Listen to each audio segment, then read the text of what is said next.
जय श्री कृष्ण। हूँ शीतलबेन आहिर मारी यूट्यूब चेनल खोडल बुटीक में तमारुं स्वागत करूँ छूं। आज हूँ तमने मेजर टेप विषे समझावानी छूं। आपणने मेजर टेपनुं पण ज्ञान होवुं जोईए। हवे आ तमे जोई शको छो, आ 1 छे अने आ 2 छे। 1 થી 2 ની वच्चे केटला लीटा आवे ने ते हूँ तमने आजे समझावानी छूं। आपणे आ 1 छे, आ 1 ने 1 લીટો होय ने एने 1 ने माथे 1 दोरो कहेवाय। तमे जोई शको छो आ 1 ने 1 લીટો छे। हवे तेना पछीनो जे मोटो લીટો छे तेने सवा कहेवाय। सवा पछी पाछो 1 दोरो आवे छे। हिंदी में आने सूत कहेवाय। 1 ने माथे 1 सूत। ते पछीनो जे आ मोटो લીટો छे तेने सवा कहेवाय। ते पछी पाछो 1 दोरो आवे छे। सवा पछी पाछो 1 दोरो आवे छे। ते पछीनो जे आ मोटो લીટો छे तेने દોઢ કહેવાય।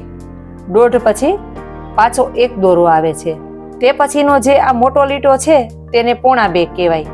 તે પછી પાછો 1 દોરો આવે છે અને આને 2 કહેવાય। કુલ તમે જોશો તો 1 2 3 ને 4 આપણે 1 થી તો 2 ની વચ્ચે 4 દોરા આવે છે, એટલે કે 4 સૂત આવે છે।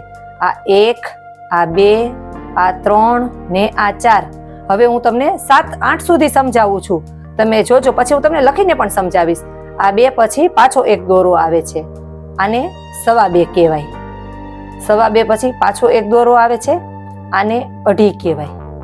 અઢી પછી પાછો 1 આ દોરો આવે છે, આને પોણા 3 કહેવાય। પોણા 3 પછી આ પાછો 1 દોરો આવે છે, આને 3 કહેવાય। 3 પછી પાછો 1 આ દોરો આવે છે, આને સવા 3 કહેવાય। સવા 3 પછી પાછો 1 આ દોરો આવે છે, આને સાડા 3 કહેવાય। સાડા 3 પછી પાછો 1 દોરો આવે છે, આને પોણા 4 કહેવાય। પોણા 4 પછી પાછો 1 દોરો આવે, આને 4 કહેવાય। આ 4 પછીનો 1 દોરો આને સવા 4 કહેવાય।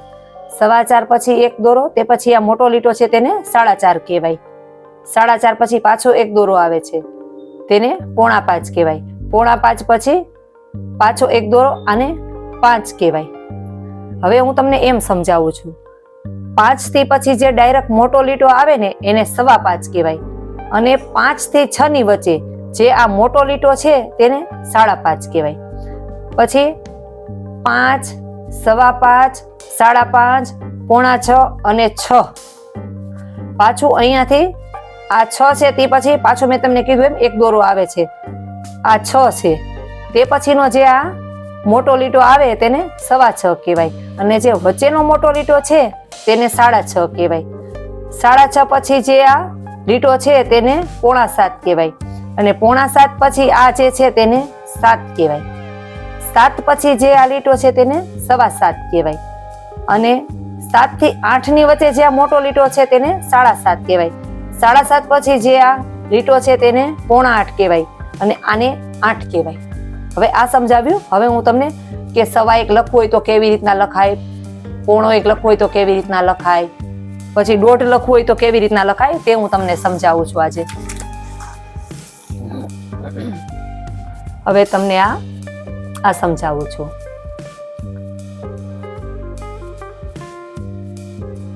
આ 1 છે, આને 1 જ લખવાનું હોય। 1। હવે અહીંયા 1 ને 1 લીટો એટલે આને કહેવાય સવા 1।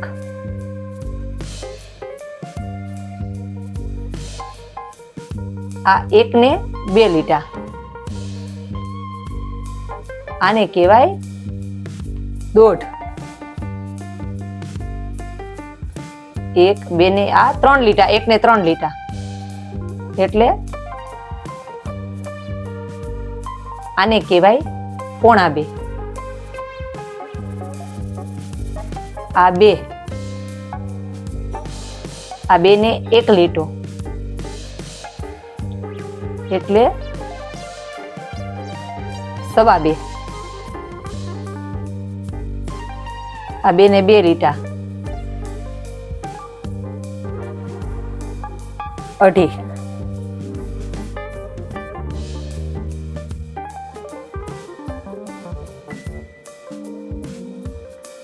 2 ને 3 લીટા,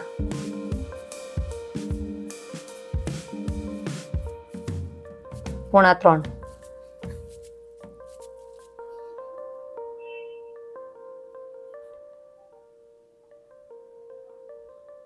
3, 3 ને 1 લીટો એટલે 3.25, 3 ને 2 લીટા 3.5,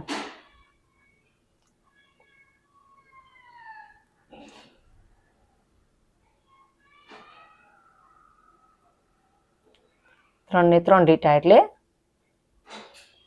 4.5.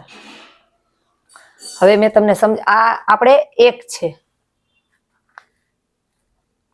આ 1 છે, પછી આ 1 ને 1 લીટો એટલે 1.25, 1 ને 2 લીટા એટલે 1.5, 1 ને 3 લીટા એટલે 2.25,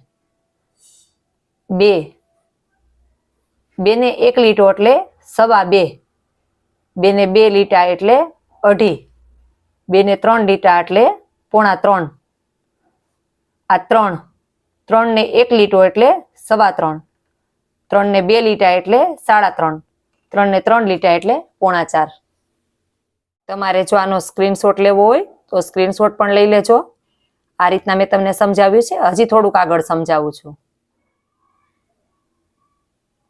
હવે જે આ 1 લીટો છે તે ગમે તે આંકડો હશે, પછી 1 હોય, 2 હોય, 3 હોય, 4 હોય, આ સવાનું નિશાન છે. પછી આ 2 લીટા હોય, પછી 2 હોય તો 2.5 થાય, એની આગળ 3 હોય તો 3.5 થાય, એની આગળ 4 હોય તો 4.5 થાય, એની આગળ 5 હોય તો 5.5 થાય. આ 1.5નું નિશાન છે. અને જે આ 3 લીટા છે ને તે પોણાનું નિશાન છે. તેની આગળ 1 હશે તો 2.25 થશે, તેની આગળ જો 2 હશે તો 2.25 થશે, તેની આગળ જો 3 હશે તો 4.25 થશે. આ બધું 1નું, આ સવાનું નિશાન છે, આ 1.5નું નિશાન છે, આ 2.25નું નિશાન છે.